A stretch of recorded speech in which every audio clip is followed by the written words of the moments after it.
Join చేయవలసిందిగా request చేస్తూ దిల్ రాజు గారికి heartiest welcome on to the stage along with Sirish గారు సాదరంగా వేదికపైకి ఆహ్వానం పలికేస్తూ ఉన్నాము. ఈరోజు శ్రీ వెంకటేశ్వర క్రియేషన్స్ కానీ దిల్ రాజు ప్రొడక్షన్స్ కానీ దిల్ రాజు గారి జర్నీ కానీ డెఫినెట్గా శిరీష్ గారితో కలిసే మనకు ఎప్పుడు మన ముందుకు వస్తూనే వచ్చింది. సో వారిద్దరికి వేదికపైకి ఆహ్వానం పలుకుతూ సో ముందుగా దిల్ రాజు గారిని మాట్లాడవలసిందిగా రిక్వెస్ట్ చేస్తున్నాం. సార్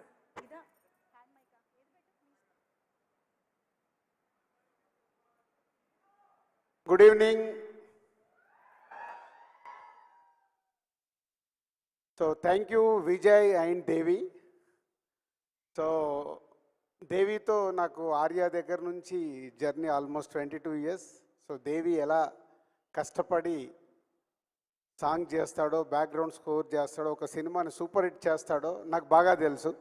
సో మీ అందరికీతో ఈరోజు ఈవెంట్ ఉన్నప్పుడు నేను దేవిని అడగడము, దేవి హైదరాబాద్లో వస్తాను సార్ అని రావడం, థ్యాంక్ యూ దేవి. అలాగే విజయ్. సో వి నో ఇక్కడ చాలామందికి సినిమా ఫీల్డ్లోకి రావాలని మీ అందరికి ఉంది కాబట్టి ఆ కోరికతో ఇక్కడికి వచ్చారు. అలాగే చూసిన వ్యక్తి నేను దగ్గర నుంచి విజయ్ ఒక క్యారెక్టర్ ఆర్టిస్ట్గా అన్ని ఆఫీసులకు తిరిగి సో తన ఫొటోస్ ఇస్తే ఆడిషన్ చేసి చిన్న చిన్నవి చేస్తూ ఈరోజు కింగ్డమ్ క్రియేట్ చేయబోతున్నాడు. Thank you Vijay. అండ్ ముందుగా దిల్ రాజు డ్రీమ్స్ కంటే ముందు మా జర్నీ ఎక్కడ స్టార్ట్ అయిందో, సో ఎందుకు దిల్ రాజు డ్రీమ్స్ అనే థాట్ వచ్చిందో ఎక్స్ప్లెయిన్ చేసి తర్వాత విజయ్ చేతుల మీదుగా దేవి చేతుల మీదుగా వెబ్సైట్ లాంచ్ చేస్తాం. సో శ్రీ వెంకటేశ్వర క్రియేషన్స్ మేము ప్రొడ్యూసర్స్ అయినప్పుడు దిల్ తర్వాత అందరు కొత్త దర్శకుల్ని ఇంట్రడ్యూస్ చేస్తూ సినిమాలు చేస్తూ వాళ్ళు ఈరోజు తెలుగు ఫిలిం ఇండస్ట్రీలో ఉన్నతమైన ప్లేస్లలో ఉన్నారు మా దర్శకులందరూ. అలాగే మేము మా సంస్థని కొత్త దర్శకులతో పాటు చేస్తూ సూపర్ హిట్లు కొడుతూ ఈరోజు ఇక్కడ నిలబడ్డామంటే ప్రతి సినిమా ఒక్కొక్క అడుగుగా వేసుకుంటూ రావడం వల్లే 57 ఫిలిమ్స్ కంప్లీట్ అయ్యాయి శ్రీ వెంకటేశ్వర క్రియేషన్స్. సో నేను కానీ శిరీష్ కానీ ఒక స్క్రిప్ట్ ఫైనల్ నా దగ్గర ఫైనల్ అయిన తర్వాత నెక్స్ట్ శిరీష్ గారు విని దాన్ని ఎస్ బాగుంది బాగాలేదనే డిస్కషన్ చేసుకున్న తర్వాతనే ఒక స్క్రిప్ట్ ముందుకెళ్తుంది. అలాగే ఎడిటింగ్ రూమ్లో కూడా ప్రతి సినిమాని అలాగే అనాలిసిస్ చేసుకుంటూ చెకింగ్ చేసినప్పుడే ఆ సక్సెస్ వస్తుందని నమ్ముతూ ఇక్కడి వరకు 57 ఫిలిమ్స్ కంప్లీట్ చేయగలిగాం. దాని తర్వాత Harshith Ansitha next generation cinema ఫీల్డ్లోకి వస్తామన్నప్పుడు కొత్త దర్శకుల తర్వాత మాకు చాలా గ్యాప్ వచ్చేది. అంటే వాళ్ళకు మాకు యాక్సెస్ తగ్గిపోయి మేము బిజీ అయ్యి కొత్త దర్శకులు మమ్మల్ని అప్రోచ్ కావాలన్న ఆఫ్టర్ 2014 తర్వాత చాలా గ్యాప్ వచ్చింది కొత్త దర్శకులతో మాకు. అప్పుడే హర్షిత్ అన్సిత అంటే వాళ్ళు దిల్ రాజు ప్రొడక్షన్ అని బలగంతో పాటు వేణుతో పాటు ఇంకా 3 సినిమాలు స్టార్ట్ చేసి 4 కొత్త దర్శకులను ఇంట్రడ్యూస్ చేశారు హర్షిత్ అన్సిత. సో దాని తర్వాత వాళ్ళు కూడా ఇప్పుడు కొత్త దర్శకులతో పాటు అన్ని రకాల సినిమాలు చేయాలి అని నెక్స్ట్ ఒక పెద్ద సెటప్లో కూడా సినిమాలు చేయాలని వాళ్ళు డెసిషన్ తీసుకున్నారు. అలాంటి టైంలోనే ఎలా కొత్త దర్శకుల్ని కానీ కొత్త ఆర్టిస్టులను కానీ కొత్త టెక్నీషియన్స్ కానీ అలాగే కొత్త ప్రొడ్యూసర్ చాలామంది ఇండస్ట్రీలోకి రావాలని ఉంటుంది, వాళ్ళకు సరి అయిన గైడెన్స్ ఉండదు. అలాంటప్పుడు ఏం చేస్తే బాగుంటుందని వచ్చిన ఐడియానే ఈ దిల్ రాజు డ్రీమ్స్.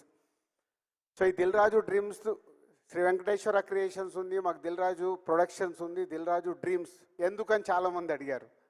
అప్పుడే మాకు వచ్చిన ఐడియాని నేను ఎక్స్ప్రెస్ చేయడం జరిగింది. వెంకటేశ్వర క్రియేషన్స్ అంటే భారీ భారీ సినిమాలు తీస్తున్నాం, దిల్ రాజు ప్రొడక్షన్స్ అంటే కొత్త వాళ్ళ తర్వాత ఇప్పుడు వాళ్ళు మార్కో డైరెక్టర్తో సినిమా అనుకుంటున్నారు.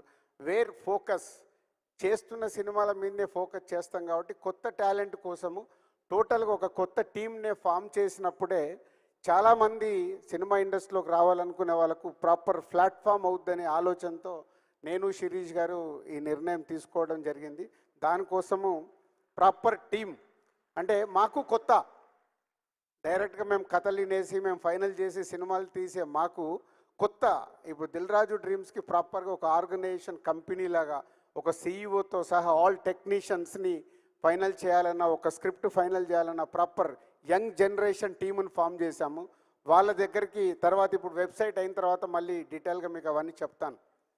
సో ఇలా సినిమా ఇండస్ట్రీలోకి రావాలనుకునే చాలామంది గురించి ఎందుకు వచ్చింది ఇది థాట్ అని అంటే, చాలామంది నేను ఛాంబర్ ప్రెసిడెంట్గా ఉన్నప్పుడు ప్రొడ్యూసర్గా రావాలని అప్లికేషన్ పెట్టుకుంటారు, వాళ్ళ బ్యానర్ రిజిస్ట్రేషన్ చేసుకుంటారు.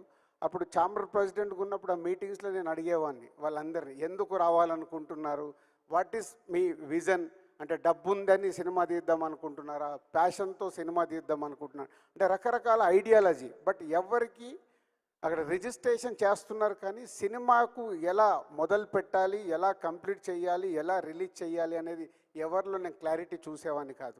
అలాగే నేను యూఎస్ వెళ్ళినప్పుడు వాళ్ళ ద్వారా వీళ్ళ ద్వారా కొన్ని వీడియోలు తీసుకొచ్చి చూపించేవాళ్ళు. సార్ కొంచెం మీరు టైం ఇవ్వండి, యూఎస్లో ఉన్న వాళ్ళు నేను చెప్పేది, సినిమా తీసాము, ఈ సినిమా వీడియో చూడండి, ఇది ఎలా రిలీజ్ చేయాలో మాకు తెలియట్లేదు, 3 కోట్లు పెట్టాము, 4 కోట్లు పెట్టాము. అంటే ఇదంతా సినిమా తీయడం ముఖ్యం కాదు, ఒక కథ దగ్గర నుంచి సినిమా కంప్లీట్ చేసి అది ఆడియన్స్ దగ్గరికి తీసుకెళ్ళడం అనేది నాట్ ఈజీ, చాలా బిగ్ టాస్క్ అది. సో ఇవన్నీ చూసిన తర్వాత ఆ సినిమాల్లో యాక్ట్ చేసిన యాక్టర్స్ ఉన్నారు, టెక్నీషియన్స్ ఉన్నారు, వాళ్ళందరికీ ఒక సినిమా ఫీల్డ్లోకి రావాలి అనే ఒక ఆతృత ఉంది.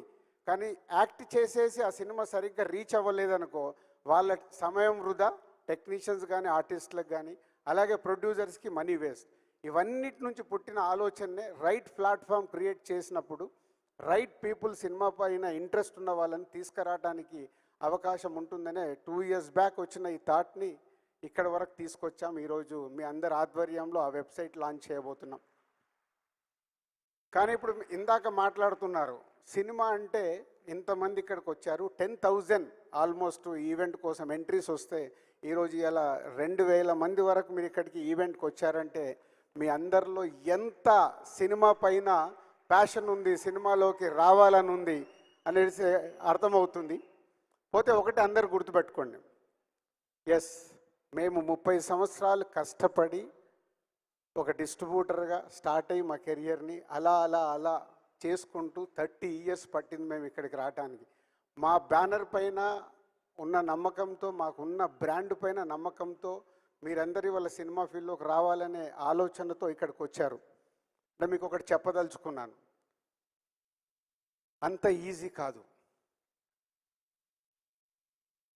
ఎందుకంటే 100 మంది దర్శకులు కావాలని ప్రయత్నం చేస్తారు, ఫిలిం నగర్లో 2కో 3కో అవకాశం వస్తుంది, మ్యాక్సిమం 5గురికి అవకాశం వస్తుంది. 95 మంది ఫైళ్ళు పట్టుకొని తిరుగుతారు కానీ వాళ్ళకి అవకాశం రాదు. ఎందుకంటే వాళ్ళ స్క్రిప్ట్ కావచ్చు, వాళ్ళ అప్రోచ్ కావచ్చు, వాళ్ళు చెప్పాలనుకున్నది రీచ్ అవ్వకపోవచ్చు. 3 to 5% అవకాశం వస్తే అందులో 4 ఫ్లాపులు తీస్తారు, ఒకరు హిట్ సినిమా తీయగలుగుతారు ఆ 4లో 5గురిలో. ఆ హిట్ తీసిన ఆయన కంటిన్యూ అవుతేనే ఫ్యూచర్లో మళ్ళీ ఆయనకు అవకాశం ఉంటుంది. అంటే ఎంత పర్సెంటేజ్ వచ్చింది? 1%. ఇది మీరు దృష్టిలో పెట్టుకోండి. అంటే ఇందాక ఒక అబ్బాయి తిరుపతి నుంచి వచ్చాను, అమ్మ నేను సాధించేసి వస్తాను అని ఇందాక మైక్లో మాట్లాడితే చూశాను. అంత పట్టుదల ఉండాలి. కానీ రేపు నువ్వు సక్సెస్ అవ్వకపోతే నీ వల్ల నీ ఫ్యామిలీ ఎఫెక్ట్ అవ్వకూడదు. అదే సినిమా. నేను సినిమా ఫీల్డ్లోకి వచ్చినప్పుడు నేను ఆటోమొబైల్ వ్యాపారంలో ఉన్నాను, శిరీష్ పైపుల వ్యాపారంలో ఉన్నాడు. మా లక్ష్మణ్ గారు మా పార్ట్నర్ అంతకుముందే ఆయన ఆటోమొబైల్లో ఉన్నారు. మేము సినిమా ఫీల్డ్లో సక్సెస్ అయ్యే వరకు మా బిజినెస్లు మేము వదులుకోలేదు. ఎందుకంటే ఇక్కడ ఫెయిల్ అవుతే మళ్ళీ వెనకకి వెళ్ళిపోదాం. నిజంగా ఫెయిల్ అయ్యాం, 2 years స్ట్రగుల్ పడ్డాం. ఎంత స్ట్రగుల్ పడ్డా అది వదలకుండా, సాధించే వరకు వదలకుండా, ఆ బిజినెస్ను వదులుకోకుండా సాధించాం. అంతేకాదు మా జీవితంలో ఇంకొకటి చెప్తాను, ఇది అంటే మీకు సక్సెస్ పర్సంటేజ్ ఓన్లీ 100 మంది ప్రయత్నం చేస్తే ఒక్కరికే ఉంటుంది. దర్శకుడు కావచ్చు, యాక్టర్ కావచ్చు. యాక్టర్ కూడా చాలామంది అనుకుంటారు, మనకు చెప్తూ ఉంటారు, చాలా బాగున్నావు, నువ్వు యాక్టర్ అయిపోవచ్చు. 4 ఫ్రెండ్స్ మధ్యలో ఉన్నప్పుడు అరే నువ్వు కామెడీ బాగా చేస్తున్నావురా, నువ్వు ఈజీగా సినిమా ఇండస్ట్రీలోకి వెళ్ళిపోవచ్చు అని ఇలా ఎంకరేజ్ చేస్తారు స్నేహితులు కాబట్టి. కానీ మనలో అది రియాలిటీగా మనం వెళ్ళి దాన్ని సాధించగలుగుతామా లేదా అనేది మీకు తెలియాలి.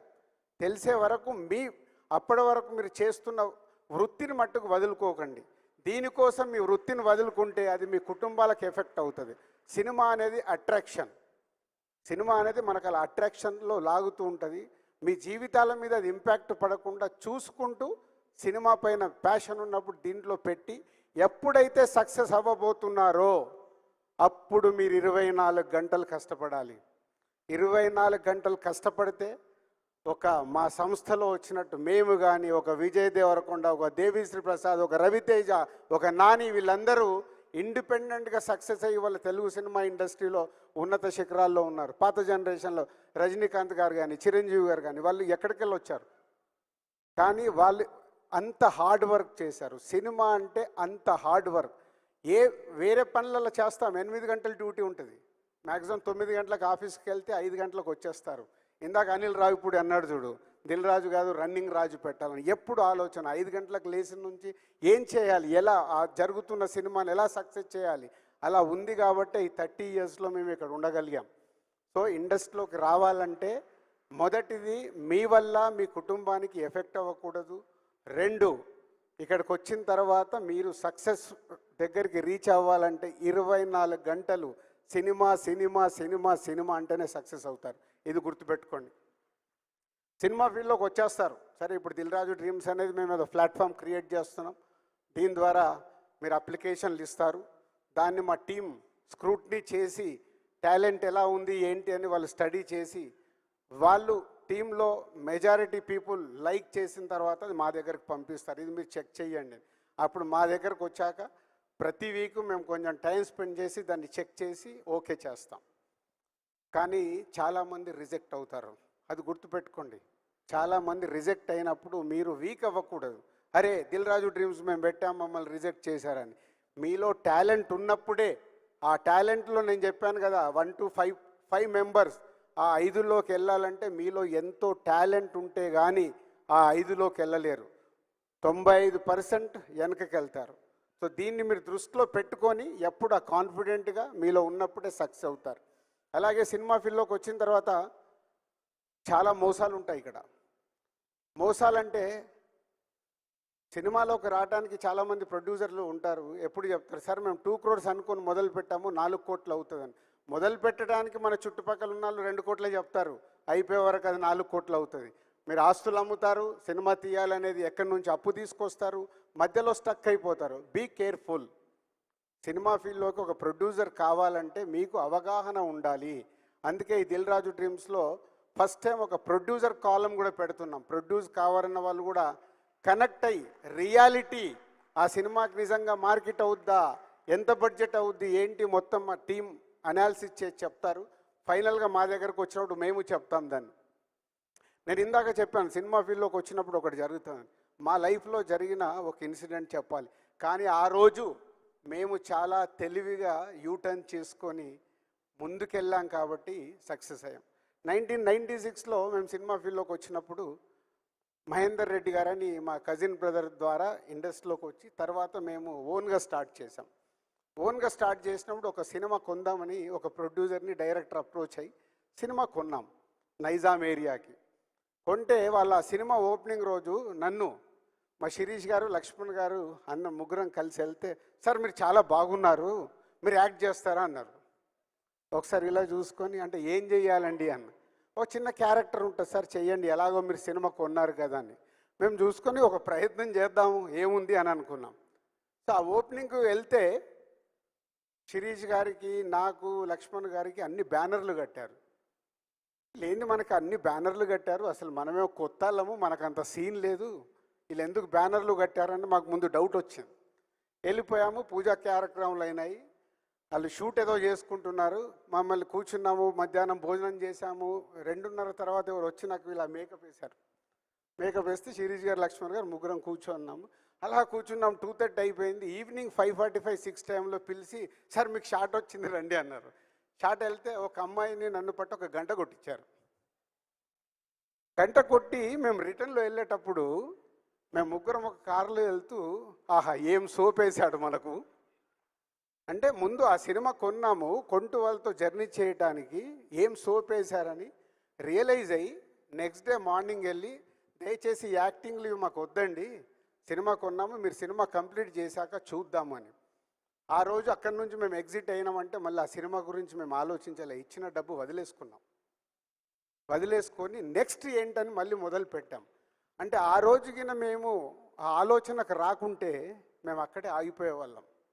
అక్కడ జరుగుతున్నది అర్థం చేసుకొని మేము ముగ్గురం మాట్లాడుకొని బయటకు వచ్చి ఇంకా మనకి ఇది వద్దు, వాట్ నెక్స్ట్ అని ముందుకు వెళ్ళిపోయి నెక్స్ట్ సినిమాలు ఏంటని దాని మీద ఫోకస్ చేశాం.